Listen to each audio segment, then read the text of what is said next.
ទុកយ៉ាងណាសងសាចាស់អើយបាយគ្នាយូរហើយក្រោយពេលអូនមានអ្នកថ្មីចោលសង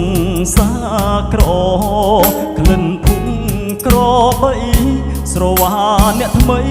ព្រោះតែដូនឡគេកាន់ស្គរចន្លូនលេងអូនដូចកូនក្មេងវងវែងហក់លោតឆ្លេឆ្លាសុខចិត្តលេខយំក្នុងផ្ទះវិឡាក៏មិនប្រាថ្នាសោយក្នុងខ្ទមដែរអូនបាត់ភៀមស្មងស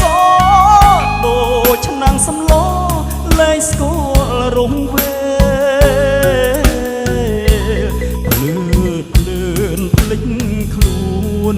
វងវែងមួយពេលចោលមុំកន្ទេលវាលូតឡានត្រង់គិននៅស្នេហ៍ថែដូចសត្វត្រីពេលអូនអស់ស្រីដូចស្មៅក្រោមបាតជើងបើពូកូនគេងដូចគេងលើភ្លើងវិលមកស្រុកយើងវិញណាអូនណា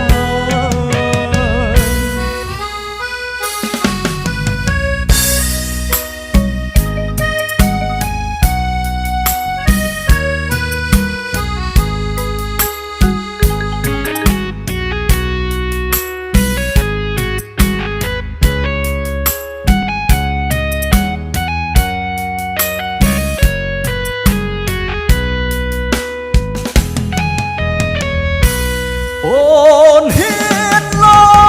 តឆាប់បាត់ភៀមស្មងសដូចឆ្នាំងសំឡូ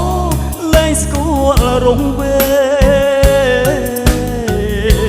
ភ្លឺភ្លឿនភ្លេចខ្លួនវងវែងមួយពេលចោលមុំកន្ទេលវាលូតឡានត្រង់គេនៅស្នេហ៍ថែដូចសត្វត្រីពេលអូនអស់នៃស្រីដូចស្មៅក្រោមបាតជើងបើពុកអូនគេងដូចគេងលើភ្លើងវិលមកស្រុកយើងវិញណាអូនណាបើពុកអូនគេងដូចគេងលើភ្លើងវិលមកស្រុកយើង